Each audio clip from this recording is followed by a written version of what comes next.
Did you ever listen to somebody talk about a great pitcher in baseball and they would say, wow, that guy, he's got so many incredible different pitches. Well, the truth of the matter is he probably doesn't. He's probably got 5 or 6. Fastball, curveball, slow ball, change-up pitch, etc., etc.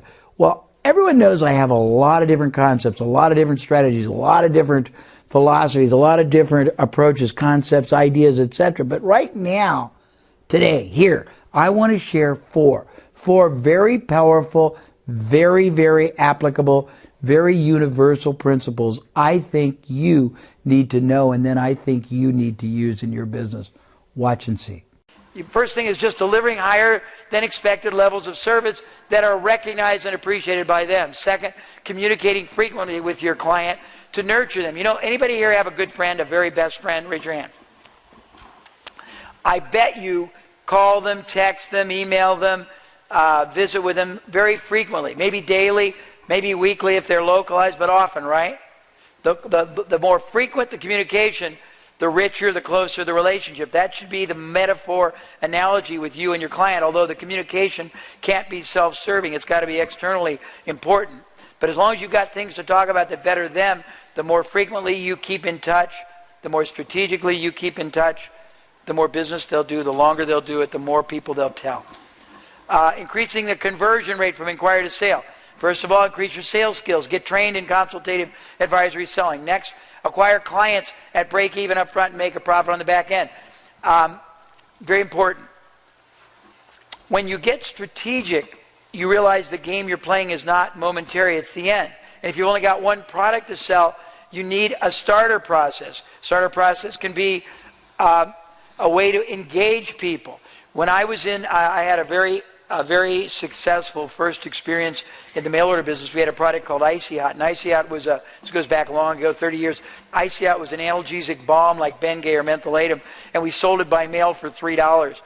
And when we looked at the business, we bought an old business. It wasn't doing well, but we realized that every time somebody started using it, 50% of the people bought every month forever till they died, or somebody would come up with a cure for arthritis. Back then it sold for $3, and it cost us 45 cents to manufacture and ship out bulk rate. It's a long time ago. I'm older than most of you.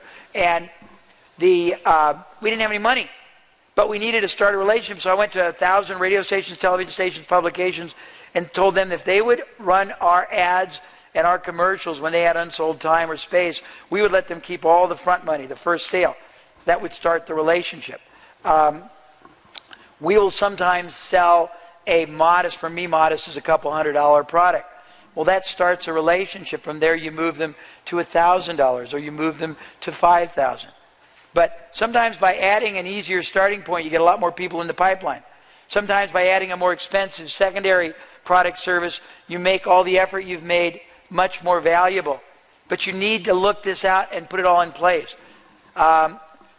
Guaranteeing purchase, it's like risk reversal we talked about. Host beneficiary, this is where you get other people to be your endorser, to access their list, their members, their subscribers, their affinity.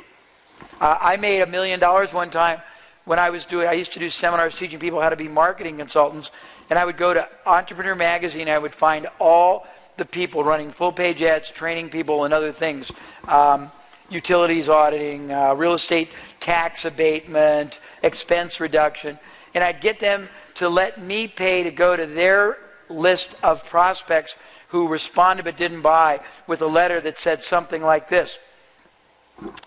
We were so flattered when you initially inquired about our program, and we were disappointed you didn't go forward, but obviously at that time you wanted to pursue an entrepreneurial career or a new challenge.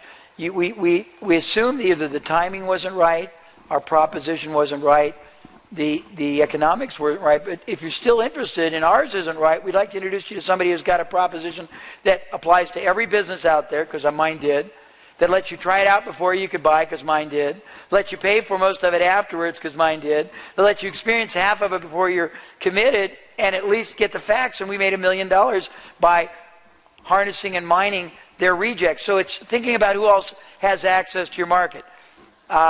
Increasing the average transaction size of the sale. Improving your team's selling techniques to upsell and cross-sell. This happens when you get the strategy preeminence and realize that people, you're stealing from me if you let me buy less than I should. If you let me buy less quality, less quantity, less combinations that will give me a lesser outcome, then you have a moral obligation, and you need to have the greatest consultative selling skills to be able to convey that to me in an authoritative way. Packaging complementary products and services together to make it easy to buy, but thus also you get rewarded for your contribution. It's not the other way around. You don't make contribution after you're rewarded. You make the contribution first. Increasing your pricing and hence your margins. Changing the profile of your products to more up. Offering greater large units of purchase. The Costco mile.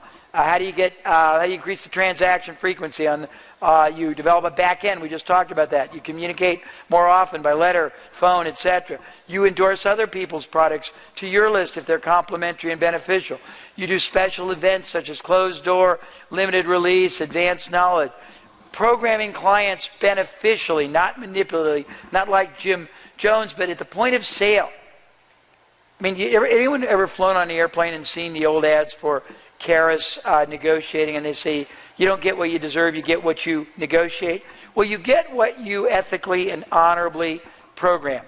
If your goal is to start a relationship where you're going to be my most trusted advisor for life, and you're going to be there for me to turn to at every interval, and you're going to communicate with me whenever you think it's necessary, and you're going to give me ideas and advice and your assessment, and you're going to want me to feel comfortable to turn to you, to listen to you, to bring people to you, and you don't say that to me, what makes you think I'm going to be perceptive enough and psychic enough to understand that? You need to program me for the outcome you want, and it's going to be in my best interest at the beginning of the relationship. Does that make sense? And it's very simplistic, but nobody does it.